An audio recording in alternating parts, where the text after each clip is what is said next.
तो master supreme warrior के इस एपिसोड की शुरुआत वहीं से होती है जहां से पिछले एपिसोड खत्म हुआ था। पिछले एपिसोड के एंड में देखा था यहाँ पे जो लौंडा था जिसको चोट लगा था उसकी प्रोटेक्शन के लिए यहाँ पे आगे जाता है। वो आगे जाते ही भाई उसके एक बंदे को यहाँ पे उसकी हाथों धारा मरवा देता है। तो सामने से जो मेंग नाम का बंदा था वो कहता है अच्छा ठीक है भाई, तो कौन से सेट से आए जरा मुझे यहाँ पे बता देगा क्या। यान के कुछ नहीं बोलता। तो उसी की टीम एक लड़की यहाँ पे थी, वो लड़की पूरी कहानी बताती शायद भाई मैं इसको यहाँ पे जानती हूँ। जो पूरा कांड यहाँ पर हुआ था ना, जो झगड़ा वगैरह हुआ था, जो वाई आके उसकी प्रोटेक्शन किया था, पूरी की पूरी बातें यहाँ पे बता देती है। और इस शैडो मून का वाई नाम का बंदा, तो ये लोग भी वाई को पहचानते हैं। तो थोड़ा सा ये भी हिल जाता है, कहते क्या भाई क्या ये शैडो मून का भी बंदा। शिट शिट शिट शिट थोड़ा सा दिक्कत आ गया। क्या ना जो शैडो मून है सबसे बड़ी सेट यहाँ पे नहीं आती है, लेकिन सबसे छोटी सेट भी यहाँ पे नहीं है। और जो हमारी सेट ना वो भी इससे देखा जाए तो एक कदम यहाँ पे थोड़ा सा पीछे रहता है। चाहे तो पंगा यहाँ पे ले सकते हैं, लेकिन वाई नाम का जो बंदा है वाकई में काफी स्पेशल है। और ये वाई के यहाँ पे दोस्त थे और उसी सेट का मेंबर। अगर बाई चांस कुछ भी गड़बड़ हो जाएगा तो वाई दुश्मन बन जाएगा और वाई हमारी यहाँ पे बैंड बजा सकता है। तभी जिस लड़के ने इन्फॉर्मेशन बताया था ना वो कहती हाँ, लेकिन जब उस समय लड़ाई हुआ था इसने सामने से मना किया था, ये कहते हुए कि मैं शैडो सेट का मेंबर नहीं हूँ। जो सुनते मैं हिल जाता है, वो कहते हैं क्या बात कर सच्ची में,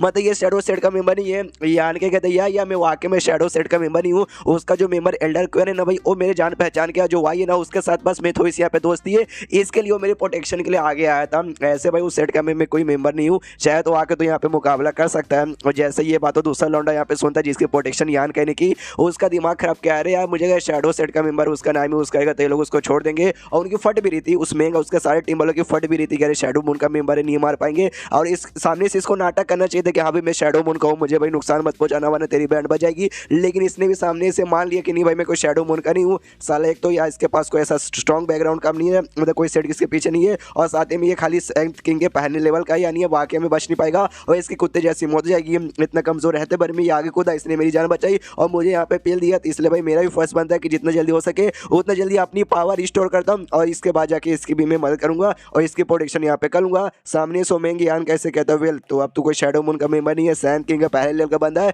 और तूने आके यहाँ पे उंगली कर दिया, यानी आज मैं तेरी जान यहाँ पे निकाल के रहूंगा। इसलिए अटैक और अपने 3 बंदों के यहाँ पे अटैक करने के लिए भेजता है, जिसमें से 2 यहाँ पे लड़के थे और एक यहाँ पे लड़की थी जिसने इन्फॉर्मेशन उस मेम को बताया था। और कहते भाई अटैक कर दूं, लेकिन उसका जो डेमोनिक फ्लेम है ना उससे बचना हो थोड़ा सा यहाँ पे अजीब है। और तीनों को तीनों यहाँ पे अटैक कर देते। ये मेम खुश है कि साला ये लौंडा सैंड किंग के पहले लेवल का है, मेरे तीनों बंदे यहाँ पे सैंड किंग के 3rd लेवल के और तीनों के तीनों एक साथ यहाँ पे अटैक किए। तू बच ही नहीं पाएगा। तो यान के अपने जो रेड स्वॉर्ड था वो निकाल लेता है और सबसे यहाँ पे चलाता है, जिससे उनका जो अटैक आ रहा था ना यान के की ओर, वो सारा का सारा अटैक ना इस तलवार के अंदर यहाँ पे ऑब्जॉर्व हो जाता है। जो देख के वो लोग भी हिल जाते, करे बाप रे कौन सा आर्टिफैक्ट है, इसने मतलब हमारा पूरा का पूरा अटैक ऑब्जॉर्व कर लिया। फिर अपना अटैक यहाँ पे यान का यूज करता है और सबसे चलाता है, जिससे वो दोनों जो लौंडे थे ना दोनों लड़के उनकी मौत हो जाती है। जो देख के बाकी बंदे हिल जाते। जो लड़की यहाँ पे थी वो लड़की जिंदा थी, उसको भी कहती है तू भी नहीं बचेगी तू भी मरेगी। तो फिर से उसके ऊपर अपने स्वॉर्ड से हमला करके उसके पेट के आर पार चक्कू करके उसकी जान निकाल लेता है। और तभी पीछे साइड से कोई ऐसा हमला करता है यान के की ओर, तो उसका भी अंदाजा यान के को लग जाता है और यान के उसको भी डॉज अटैक से यान के बेसिकली डॉज नहीं करता बल्कि अपने शील्ड निकाल के बचता है। और जो अटैक पीछे से आ रहा था ना वो तीर जैसे अटैक है, तो छोटे छोटे नीडल टाइप का अटैक आ रहे थे। ये भी देखते हो ये नीडल जैसा अटैक,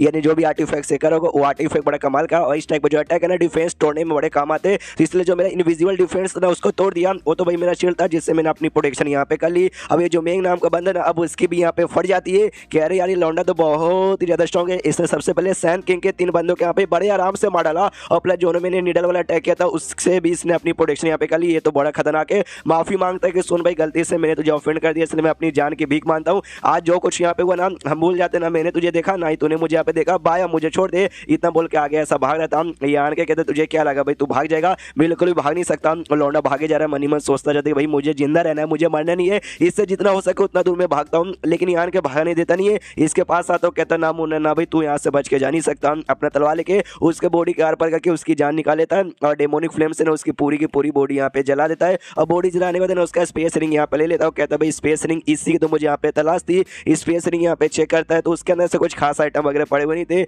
यहाँ पे पिल्स वगैरह थे जो कि आमतौर पर सारे बंदे लेके आते हैं और कुछ यहाँ पे सैंड क्रिस्टल थे। उसके अलावा ना तब जाके अच्छे से देखता है ना तब जाके उसको यहाँ पे जो ब्रिलियंट फायर क्रिस्टल था ना जिसके बारे में हमने पिछले एपिसोड में देखा था वो बेसिकली इसको दिखता है। और जो ओरिजिन ग्रेड के यहाँ पे था देखते हैं दिल गार्डन गार्डन हुआ यार, सबसे पहली बात है ना ब्रिलियंट स्टोन यहाँ पे काफी कीमती होता है। ऊपर से अगर तुम्हें ओरिजिन ग्रेड के मिल जाएगा तब तो भाई बल्ले बल्ले बल्ले बल्ले मैं यहाँ पे मजा आ जाएगा। और तभी तो भाई इसने उस बंदे से यहाँ पे चोरी किया था, उसको भी जान से मारने की कोशिश की और उसके जूनियर को तो जान से यहाँ पे मार डाला। इतने कीमती चीज के लिए ऑफकोर्स तुम किसी की जान भी निकालने को तैयारी हो जाते हो। और इससे भी ज्यादा कीमती चीज है भाई वो मैप का फ्रेगमेंट। जब भाई ये ऑक्शन यहाँ पे लगा था मुझे चाहिए था लेकिन मेरे हाथ में नहीं आया, इस बंदे ने ले लिया था। फिर सोचा था कि बाद में इसे यहाँ पे छीन लूंगा, फिर बाद में बंदा कहीं दिखा नहीं। लेकिन देखो नसीब कितना अच्छा था कि मेरा मुलाकात है ना इस बंदे के साथ यहाँ यहाँ पे हो गया और ये मैप का ये दूसरा टुकड़ा मिल गया। एक टुकड़ा यांग यान के पास भी है, एक टुकड़ा मेरे पास भी है, दोनों को जोड़ूंगा तो शायद कोई ना कोई रास्ता मुझे यहाँ पे मालूम चली जाएगा। उतने में पीछे से बंदा आता है जिसकी जान यान के ने बचाई थी। आता ही ना वो थोड़ा सा चौक जाते, कह रहे बाप रे, मुझे लगा इस बंदे के यहाँ पे मौत हो जाएगी, लेकिन इसने एक नहीं बल्कि 4 सैंड किंग के 3rd लेवल को मार डाला, खाली पहले लेवल का। वो कह रहे यानी ये बंदा तो वाकई में बहुत ही ज्यादा यान के यहाँ पे शुक्रिया करता हूँ। कहते भाई तुम्हारा यहाँ पे शुक्र, तुमने मेरी जान यहाँ पे बचा ली, अगर तुम यहाँ पे ना आते तो आज तो मेरे दम कुत्ते की मौत में मरता। जो सुनते यान के यहाँ पे कहता हाँ तुम्हारा यहाँ पे वेलकम वेलकम वेलकम। सामने से बोलता है यार तूने वाकई में मेरी जान बचाई, और खाली जान नहीं बचाई बल्कि जो मेरा जूनियर है ना, तूने जूनियर के बड़ा बदला भी ले लिया। मैं बदला लेना चाहता था लेकिन साले मैं उतना स्ट्रॉन्ग यहाँ पे नहीं हूँ, अगर तू यहाँ पे आता नहीं तो उनको मारता नहीं, बदला भी पूरा नहीं होता और वो हम दोनों की जान निकाल लेता। और जैसे बाहर से जानता ना तो मेरे सेट वाले को मालूम भी नहीं चलता कि हम दोनों की जान निकल गई। बाद में बहुत ज्यादा पता करते तब जाकर मालूम चलता कि यहाँ भी जान गई, लेकिन किसने मारा ये किसी को मालूम नहीं चलता, हमारा कोई बदला ले नहीं पाता। लेकिन ये तुमने करके काफी बढ़िया किया। जो सुनते यान के बताओ वो सारी बातें ठीक है, लेकिन तुम्हारे पास यहाँ पे ब्रिलियंट स्टोन है, ये स्टोन बात उनको मालूम थी, इसलिए भाई सामने से उन्होंने तुम्हारी कुटाई की, तुम्हारे जूनियर को मारा, तुझे भी मारने की यहाँ पे कोशिश की, लेकिन तुम्हारे पास ये स्टोन तो भाई तुम्हें चोरी चुपके से अपने पास रखना चाहिए था ना, कि ये बात यहाँ पे फैलानी चाहिए थी यार। उनको मालूम कैसे चला? जो सुनते ये कहते वेल देखो यार तुम्हें तो मालूम होगा, हम लोग खुदाई करने के लिए गए थे, हमने खुदाई की, मैं और मेरा जूनियर यहाँ पे लकी थे कि हमें ना यहाँ पे स्टोन वगैरह मिल गए। हाँ तो हम तो खुश हो गए, हमें मिल गया, हमने सोचा भाई ज़्यादा लालच करनी चाहिए, मिल गया, अब यहाँ से निकलते हैं। तो हम वहाँ से निकलने वाले थे, लेकिन उतने में मेंग और मेंग के जो सारे साथी वो लोग भी खुदाई कब से कह रहे थे, लेकिन उनको एक टुकड़ा मिला नहीं, तो उनका दिमाग खराब हो गया। उन्होंने सोचा कि हाँ भी हमें नहीं मिला, अब जो भी बंदे सारे बंदे की कुटाई करेंगे, सबको मारेंगे और उनके यहाँ पे छीन लेंगे, इसलिए भाई उन्होंने हमारी भी कुटाई कर दी।